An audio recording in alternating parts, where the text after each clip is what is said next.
People always look at Rachel and I as like overnight success entrepreneurs. And the fact of the matter is, we both worked in this business for close to 20 years before we started our business. You're not supposed to pass the puck to the player where they are. You're supposed to pass it to where they're going.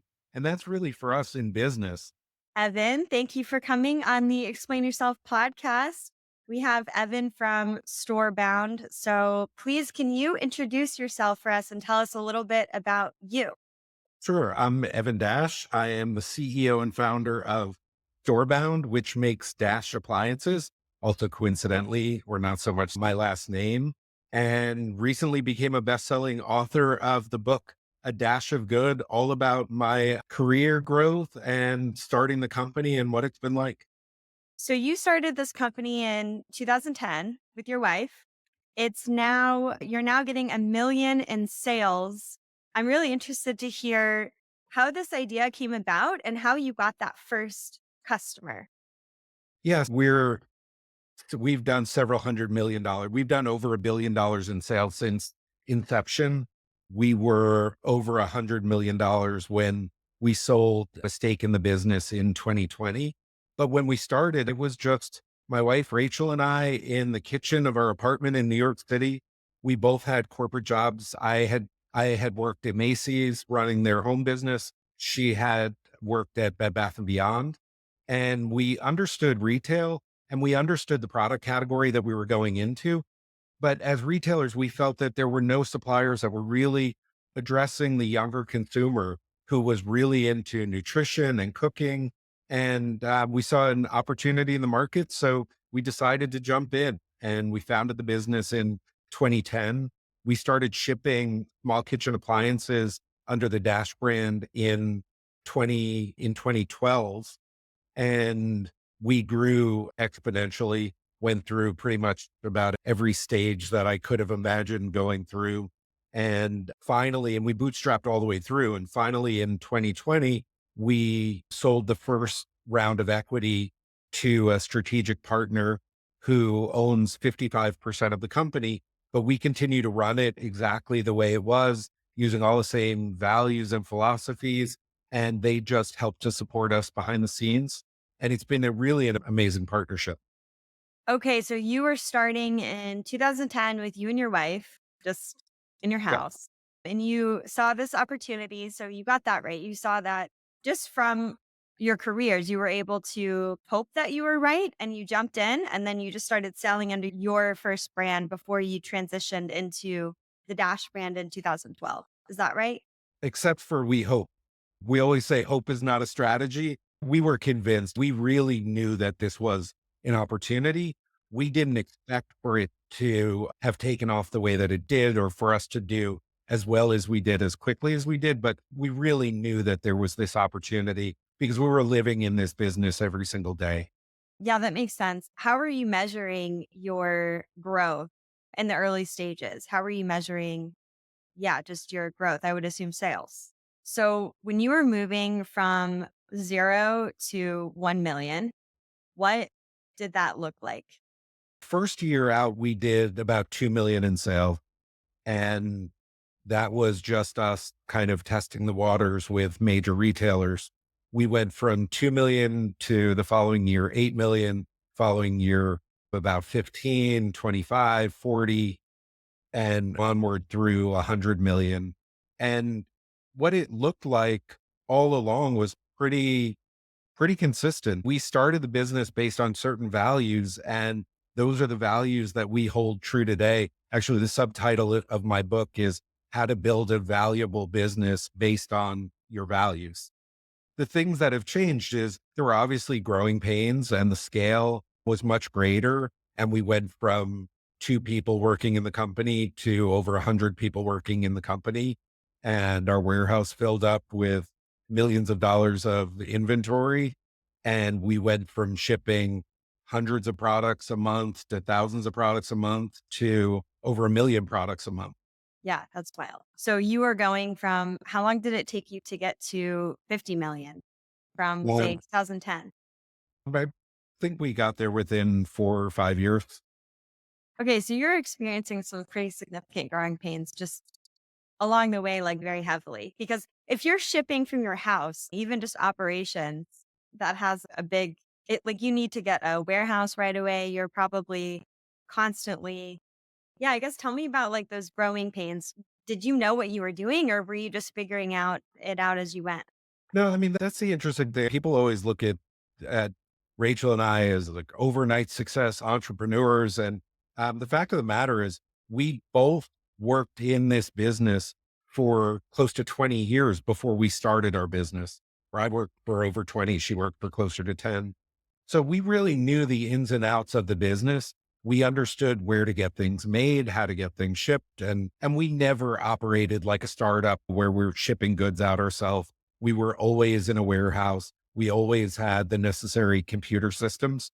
So we always say that we had really gotten our PhD in retail and business before we started the company. So we weren't figuring it out as we went. Believe me, there's plenty of things to figure out, but all of the basics and the understanding were in place. The other thing that was in place that is huge and probably the most valuable thing for anybody starting a business are all the contacts of the people who are going to be instrumental in your growth as you grow and go through the different phases. So because we both worked in big retailers and there's so much turnover and consolidation, we were able to call on the buyers at just about any major national retailer, and they were people that knew us.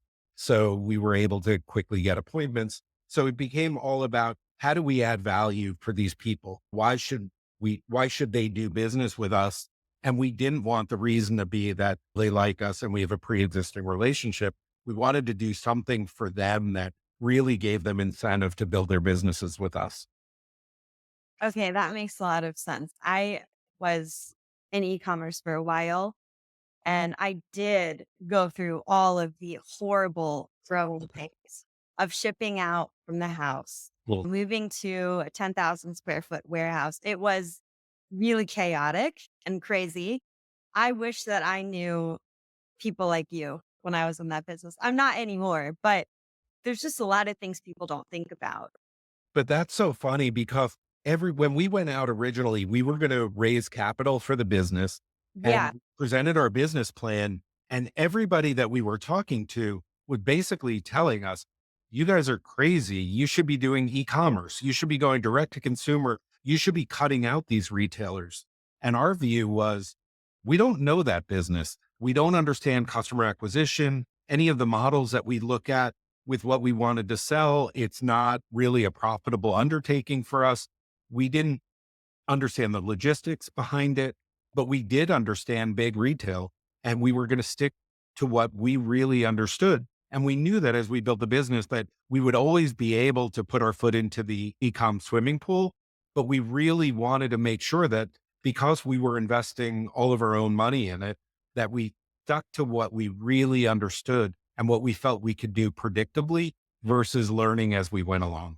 That's really smart because around that time, 2012 or so, that's when e-commerce was becoming really cool and everyone should be like an entrepreneur. So the fact that you said no, and I'm just going to go ahead and focus on my relationships and do it in the way that I know best was actually probably really smart because what could have happened later is you may have seen your business take a really different turn like 2020. Yeah, absolutely. And I'm not sure that in hindsight, it clearly looks smart. At the time, we certainly made ourselves less attractive to the investment community because they were all about companies that were growing e-com and cutting out the retailers and having those bigger margins. But cost of acquisition is so much more. We liked the fact that we could walk into Macy's and do a deal with the buyer on a great product and the opening order was 10,000 pieces. So that for us was allowed us to quickly scale up and the margins might not have been as attractive, but to be able to scale, it was incredible for us. And we really understood how to manage that kind of a business and what the retailers expect. Yeah, that makes a lot of sense. Even now, it's so you didn't end up getting investors, right? At that time, you ended up No. yeah. Yeah, it was Okay. really humbling. I had gone from being senior vice president of Macy's to a self-appointed CEO of a startup and meeting with a lot of young investors. And it was a really humbling experience because they were dumping on the fact that we had no business yet and didn't really think our business plan was particularly sexy. And I wrote about this a lot in my book, going through that process and how to find the financing, because I would walk out of these meetings. The first one I went into, they they cut me off in when I was talking about the company, and they said, "What's your exit plan?" Um, Excuse me? I'm working on my entrance plan. We're trying to get this off the ground. And so that was pretty frustrating, pretty humbling. I remember I'd walk out of these meetings, I'd joke around to my wife, don't they know who I used to be? And the fact of the matter was we didn't have a business yet and there was nothing of value to really sell. And we were made offers. We would have given up majority control of the business already and sold our souls. We just felt like if we wanted to do that, we'd go get corporate jobs and not take the risk and go make a lot of money and have it in our bank account every 2 weeks. So I could imagine you sitting there at these meetings with these potential investors talking about your values. I know you said this business is really important because of your values and you truly believe that's what made this business very successful. But speaking to an investor, yeah, they just want the exit plan. They want to know when they're going to be paid out. They want you to, which is, I understand, you want to build a business knowing that it's not completely reliant on you, but then it's what do you think about building a business though on how do you balance that? How do you balance building a business based on passion and really what's like important, but also having an exit plan? How do you do those two things? And did you ever make that transition? So it's funny. That's a question that I've been asked a lot. And the way that I looked at it was a really surprising way to me, because when I worked in corporate retail, I worked at Macy's, I always envisioned myself as the president and just working my way up. I was the youngest person on their executive committee. And I thought of myself running the monthly investor earnings calls and always envisioned myself as like a top dog in a public company. And at some point after we had started the business, I realized that the way that I was looking at success was wrong. And I was chasing something that I didn't really want. I was just chasing more. And what I realized is that what I really wanted was to be around for my family, to own my schedule, to work with people that I really like, and to actually build something. And we put the focus on just building a great company. And we had the faith that if we did that, eventually there would be something valuable. But we also felt that if that didn't happen and we only just got by, then we'd get by owning our calendars and having a really nice life that wasn't necessarily focused on being in the public eye or spotlight with investors. And that coming to terms with that, I think was a big turning point. And also just understanding that being in big business, you lose sight of the customer. I really miss that. I'll diverge for a second because it is the core of my book is I went from failing out of college to becoming a firefighter. And I worked as a firefighter for years. And I always say that everything I needed to learn about business was learned in the fire department, because you learn a skill and planning and practice and teamwork and camaraderie and good communication and cross functional relationships and all the things that kind of have gone missing in corporate America. But most of all, success is, do you make somebody's day better?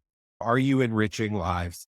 And that's something that really feels like it's missing from big business today. And when we started our own company, that was really the core value of we want to really make people's lives better. We want to give them something of value and not just try to transact. So everything we did was about trying to put the consumer first, our retailers first, and building a team that really enjoys working together and building something that's really unique. For me, it was really just more about defining success and the values that I wanted to be able to embody every single day. And when you work in big corporations, You can do really well and you can have really stable income and there's no risk, but you may not feel satisfied. And I was one of those people that I just, no matter what I achieved, I just didn't feel that personal satisfaction. It's really ironic that you said you were a firefighter because if ever I get a message from one of my partners and I'm dealing with a disaster, which is usually problem solving, I just text, and I got this from my dad. I just text that I'm dealing with a fire right now. Yeah. Yeah. Yeah. It's always funny. Like, Like I've fire said, somebody. yeah, I've said to people that the being in business is very similar to being a firefighter. You're responding to everybody else's perceived emergencies. And usually at the end of the day, it's really not an emergency, but somebody just has a situation that they're blowing out of proportion. And that's the majority of that job. And the few real emergencies tend to be somewhat further between than the perceived emergencies. Yeah, and it desensitizes you from emergencies as well. Like the amount of times I'm sure you were running into what seemed like really big emergencies as you were going through your growth between to just like gas pedal all the Yeah. way until now. Yeah, and that's part of the learning though is and what was great for me is it puts things into perspective when you've dealt with situations that are life and death and situations that have had bad outcomes or outcomes that were bad that you couldn't control. It does put things in perspective. You also learn that in an emergency, you don't just run in, race in head first. You need to size things up and you need to understand what you're really dealing with. And it really helps if you can keep calm through it and see the big picture and then the training kicks in where you know what to do. That's really huge because and I also tell some stories in my book about the fire department where, you have to make sure that you could come up on a terrible car accident. And if you just run straight to help the victim, you don't necessarily see, is there a gas leak? Are there down wires on the car? We always said the worst thing that can happen is you respond to an emergency and you become another victim in it. And Or make it well, worse. yes, that perspective going into business was incredibly valuable to me. So you focus on personal growth and fulfillment and you really value your customers. So these are things that you're focused on in your business. Are you also focused on growth as well, continuing to grow your company? And how do you plan on doing both of those things, growth and bringing more fulfillment and benefits to your customers in the next 5 years? Yeah, it's to the point where as you scale up and you grow. So first of all, yes, we're chasing growth and growth is addictive. And it's addictive in the sense that when things are going well and the customers are saying, we want more, we want new things, that's really exciting. That's the ultimate compliment. So we want growth, but we want sensible growth. We don't want to grow just for the sake of growing. And we don't want to grow at the expense of our values. So what it really comes down to for us is it's all about the team that we build because it used to be Rachel and I doing everything. And that was a long time ago. So every person that we brought into the company is better at what they're doing than we would be at it. So it's trusting them and empowering them, but you also need the right people. So what we do in the team building process as we're hiring is we may not hire the person with the greatest skill set out of the gate or who went to the best school or the best pedigree, but we're looking for people who genuinely care because we can teach somebody how to do a job. You can't teach someone how to care. They either have that or they don't. I've said that exact same quote before. And what's so annoying is that you really just don't know because I would say I've gotten really good at knowing just through your gut who is actually going to do a good job. But the point, I think even cover letters are more valuable because you can read how they think or like what their intention is. Yeah. Because just because someone is the best at what they do, it doesn't matter. It doesn't mean they're going to actually perform or care enough Yep. or include the rest of your team. They may start like sandboxing everyone and Yep. sabotaging the team. Yeah. And one bad person or one toxic employee can sink a company. So that hiring process is critical. And that's something that one of the things that I always stress out about is because I've been amazed over the years at how many people do such an incredible job interviewing and they understand the whole thing and they present themselves so well. And then when it comes to starting the job, you realize that it's like all show and no go. And then nowadays, like I always felt that way about cover letters, but with Chat GPT, anybody who's willing to take a minute can write an amazing cover letter. So it's sifting through that also. But I think we've gotten to a pretty good place where we have a pretty interesting interview process. And I detail it in the book also, where we're able to cut through to figure out, does this person really care? Are there really teeth in it, or are they just talking a good game for the interview? Yeah, interesting. I'm very interested in that chapter because I have my own kind of things that I do, and I wonder if they're similar. I bet you have, like, way more, I guess, lessons in hiring the wrong person just simply because of the scale of your business. Do you have something, like, something that happened that really slapped you in the face, which made you run your business differently? No, I would say that from the beginning, we've always lived by the quote, you get what you tolerate. And Yeah. you just have to sometimes the right people exhibit the wrong behaviors, including me. And, Rachel is always there. We actually work in the same office and I get kicked during the day or texted when I'm about to do something. So I think everybody needs a little bit of guidance and the right people look for that guidance and coaching along the way. And the wrong people put up the defense mechanisms and aren't receptive to it. And those people typically don't have a long tenure with us. It's because you're a born firefighter. That's what you got, that training. I had to do the hard knocks life training. Oh, believe me, I have made every mistake in the book and taken every hard lesson. And that is certainly and unfortunately the best way that I learn.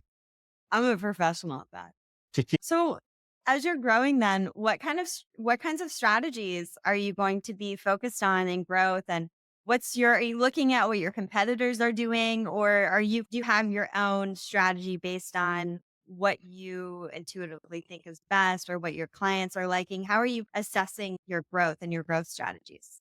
Yeah, so it's interesting. I think that in most businesses that I've been in, there's an obsession with the competition. And one of the most liberating things for us is that we really don't obsess over the competition. We don't spend a lot of time looking at the competition. We spend our time trying to trying to anticipate where the consumer's going, listening to them, listening to what they want, and trying to fulfill their needs. And I always talk about the analogy of when I learned to play ice hockey. For some reason, my parents signed me up for ice hockey when they had never been on ice skates before. And the game was foreign and I didn't really understand what I was doing until the coach one day said, you're not supposed to pass the puck to the player where they are. You're supposed to pass it to where they're going. And I was like, oh, that just opened and unlocked. And that's really for us in business. We want to keep positioning our company to where the customer's going and the consumer's constantly moving, but it's no secret where they're moving. You just have to pay attention. And I think where so many companies are so focused on their competitors, they miss out on that. So their competitors are typically late to figure out where the consumer's moving, and then they're responding later than that. So we try to, as a general core philosophy, really stay in touch with our consumers and understand what their needs and wants and desires are. And for us, everybody is living life so much for the gram. They all want to share everything that they're doing and be a mini a mini influencer. And we like to create tools to help them do that and things that will allow them to have fun with their family, have great spontaneous moments around food in the kitchen, and hopefully inspire people to live healthier and more joyful lives. And that's what we really keep trying to focus on. Yeah, that's cool. I had a feeling you were going to say that. I had a feeling you focus on questionnaires and, like, interviewing your clients, that sort of thing. Like, I was picturing you being like a pilot. If you're learning to fly, you have to wear these glasses where you can't right? see. The distraction. I need that Yeah. anyway. I should just have those in life. Just in general, Yeah. we're walking around with yeah, blinders, you can Yep. only see, you can't see Mm. anything peripherally. Yeah. So for those of for those who are listening, if they wanna get your book, and I think they should, where can they find it? Where are all the platforms where you're selling it on? Where can they get their hands on a copy? Yeah, so I just actually became an Amazon book bestseller. So I have an ebook, hardcover, and audiobook on the Amazon platform. I believe it's just in the process of rolling out. I know the ebook's up on Barnes and Noble, and we're working on getting it into more locations, but you can get it that way. You can get it on our website and see our products on buy-dash.com, which is just BYDASH.com. And we're in about 20,000 stores around the country with our products, and hope that you'll check us out. That's amazing. You've left us with a lot of inspiration, and I feel a lot more grounded speaking to someone like you because some of these business owners have very different perspective. I know it, and I feel fortunate that they do because it opens up more opportunity for us. It's really nice. Before you go, can you leave us with a business secret? If you had to give one business secret in all your years, 2010, when you were really starting on this journey after the more traditional route, what would you say? Yeah, I would say the biggest thing that was an unlock for me is when I got back to just truly values based business where I was putting the needs of others first and focused on trying to enrich lives. If you really do a great job with that and make people feel good, they're going to want to do business with you. And it doesn't matter what you're selling. And if you have decent products, but you treat people really well, that will go a long way. And if you obsess over your products and make them great and obsess over the customer, you should be in the top 5% easily of whatever it is that you do. Thank you so much, Evan. This was super interesting, and I hope to talk to you again really soon. I really appreciate you coming on.